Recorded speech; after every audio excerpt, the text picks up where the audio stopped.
award our next Lifetime Achievement awardee, an industry veteran with over 25 years in investment management, a guiding force for long-term equity investing, a champion of high-quality, high-conviction portfolios, and an inspiration for investors across generations.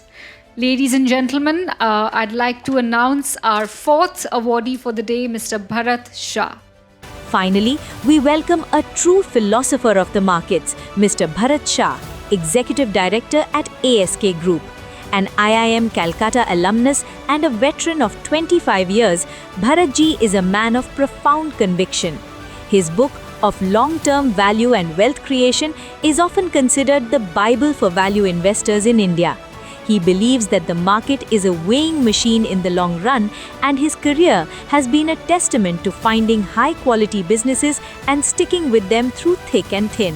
So this is a small token of respect to Bharat sir, and I would request Mr. Avinash sir to please come on the stage.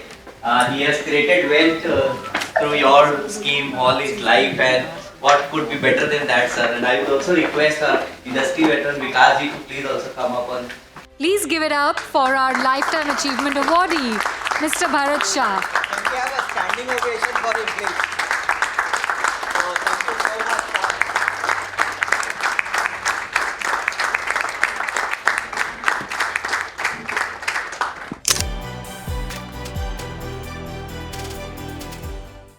Two words if you could share, sir, your valuable wisdom. I'll carry that. Sure. First and foremost, thank you. Secondly, it is not 25 years, 37 years. Apologies. He said over No 25. worry. Thirdly, a lifetime achievement typically is supposed to send people into consignment, into retirement. I am nowhere near any stage of retirement. It's a small token of respect, sir, Thank for you. your commitment that you created well for all of us. No, thank you. Though I say it in half jest about the retirement or anything, but the key part in which I feel very deeply about, investment for me is not work. It is not even just the mode for building wealth or making money, which if you are even reasonably good at, then you'll become wealthy more than you can imagine, or probably more than you deserve. But is the end purpose of investing only to accumulate wealth and to become rich? Maybe for many, but in my opinion it is more a byproduct. Getting wealthy, becoming rich is a necessary outcome of reasonable investing, not necessarily even excellent investing, but a reasonable investing itself will make you wealthy beyond your imagination or your needs. So clearly, wealth is not the prime motivation. It is more an outcome. When I said no retirement or anything, investing per se is sadhana, and I treat it as meditative exercise. Meditative exercise or sadhana is something that you do every day, and you do it till you hang your shoes or you fall out of the world, but that meditation never goes away, and therefore it is very much part of what you have to be. Why do I believe investing leads to such kind of thoughts? If you think about it, even if it may sound as an overstatement, but investing truly is a very deeply reflective, very meditative exercise. And if I have to just point two similarities, not many, first and foremost, meditation teaches you detachment. It makes you remain focused, but yet remain detached from the underlying fruits or fascination of those fruits, which in case of investing is really that outcome that I talked about, the wealth and the money and the whatever else, or even recognition and the regard that you get. All these are still the byproducts, not the main objectives. But it is meditative mind which allows you to remain detached without hankering for or without clamoring for the outcomes.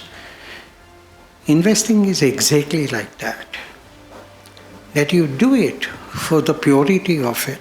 You do it because it is important to do, and you don't do it simply because of the fruits that you will derive from that investing. Secondly, meditation teaches you to focus your mind, to make your thoughts be centered, to still your mind, still meaning to calm your mind, and to let your mind be not unduly swirled by all the noise that goes around. Because what is meditation if not shutting out external noise so that you amplify your inner voice, the voice that sits within at the core of your heart, what is called sanctum sanctorum, your dwelling place. That voice is what you want to amplify by shutting down the external noise. Investing is exactly that. It is basically art and science of listening to a good voice, whether it is from within or from outside, but shutting out all the noise, mainly from outside, also learning to subjugate your own inner noise. Therefore, subjugating both your inner and external noise, converting that into more of a symphony and amplifying that noise into a sublimated output. That exactly is what investing is all about. And therefore, investing is no different from meditative exercise. That you calm down your mind, you let your thoughts be centered, you let the noise be shut out, and finally, you enjoy the process of doing it itself without necessarily hankering for output. One last thing on the deep connect between investing and meditation. It is the ability to burn your ego, to remain focused on the task, remain judicious within, without carried away by arrogance, despite whatever achievements or whatever you may get. As I mentioned, good investing will make you incredibly wealthy, and therefore wealth is a commodity, it is a given outcome. Your ability to remain focused on constant burnishing of that core within is the most important task. In investing also, ego is the worst enemy that you can have. And as they say, if you have money and ego, after a while only the latter will remain. And therefore, ensuring that you remain on a right emotional maturity is a very, very vital part. Therefore, investing and meditation really are really two sides of the same coin, the same exercise, even if it may sound like an overstatement. 2, 3 final thoughts, and I'll close here. Then why do you do investing for? If the wealth, money, recognition, all of these are not really the prime objectives, then why do you really do the investing? I don't know what works for the others, but what works for me is something that I definitely would like to share. One, I think there is maybe a biased view of mine, but a very strong view. In my opinion, there is no other activity, no other economic activity or a pursuit that you carry out which gives you, exposes you to the learning of a kind that investing does.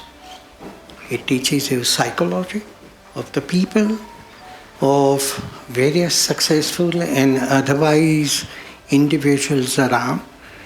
It teaches you about sciences, whether physics, chemistry, biology. It again may sound like an out of line thought, but ultimately, for example, in biology, one of the key principles, the Darwinian thinking teaches you to adapt. It is not the most intelligent species which survives, but it is the one which is the most adaptable one. One of the most fundamental principles of the evolution. Investing is exactly that. It teaches you to adapt, not necessarily have one fixed view about where the world is. Doesn't mean you don't have conviction. You have deep conviction, but those convictions constantly need to be tested and validated by facts as they are, rather than facts as you like them to be seen. And therefore, whether humanities, psychology, sciences, economics, even literature. Literature is one very vital area which calms down your mind. Whether spirituality, philosophy, of course, finance, and economics. There is no other field in my mind or what I have seen which exposes you to the learning of so many different areas and constantly keeps you at it. I would say for me, learning itself is a reward, the biggest reward. All other things, however large they are, they just happen to be incidental. Second, I think a sense of duty, a fiduciary responsibility, your dharma to be discharged to the others who trust you. In this world, even a spouse doesn't easily hand over a check to the other spouse. Therefore, when somebody wants you to be managing money, it is an ultimate ubrima fide contract, a contract of utmost faith.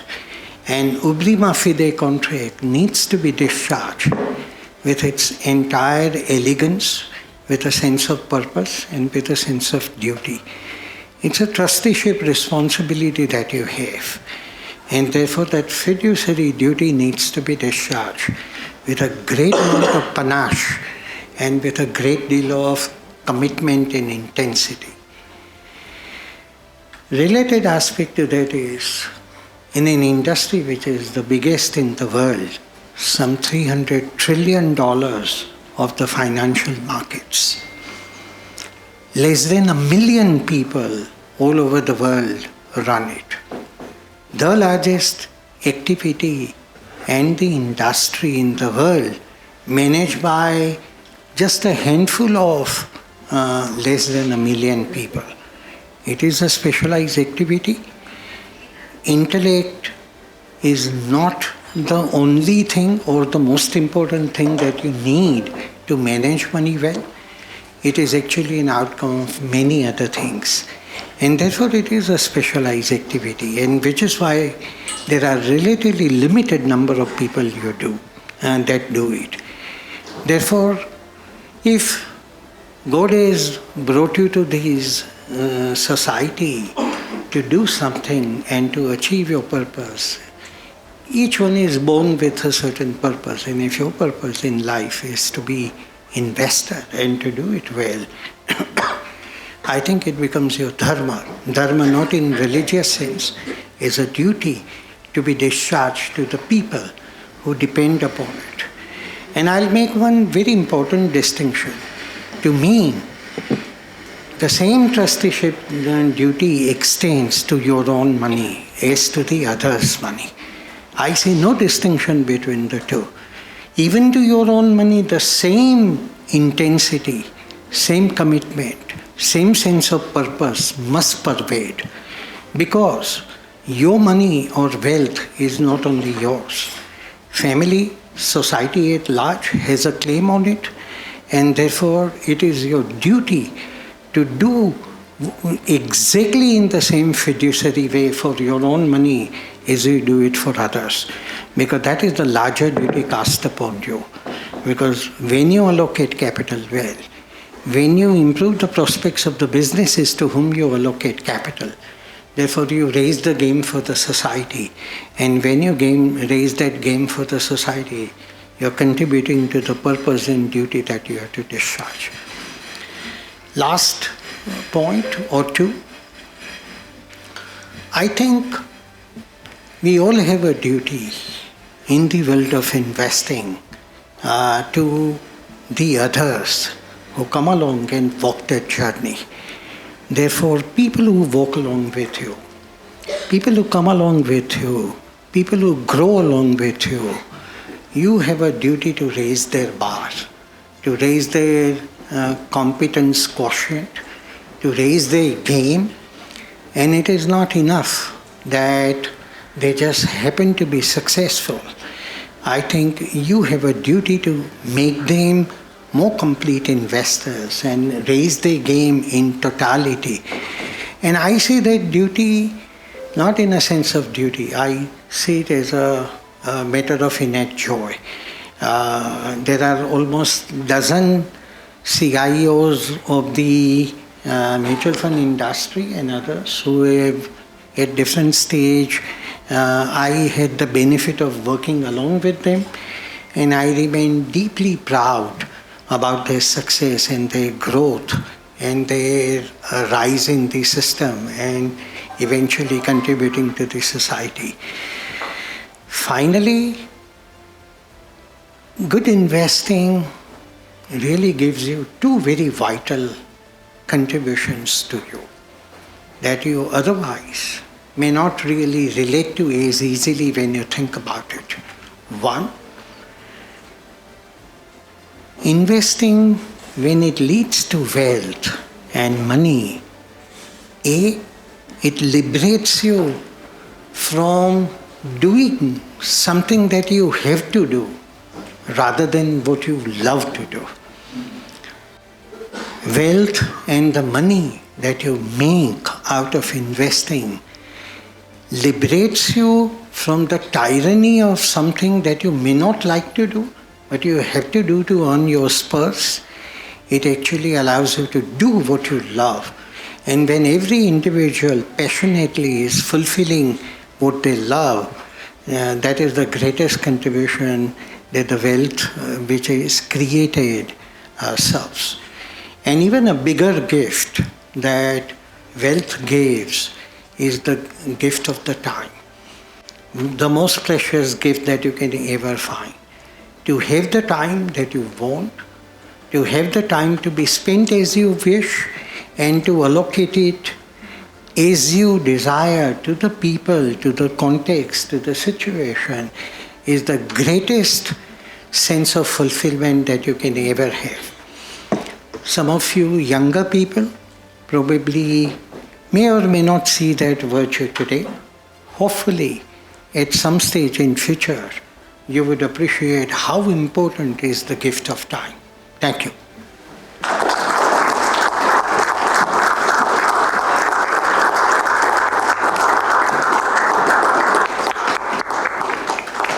I'm in the process of launching my own investment firm.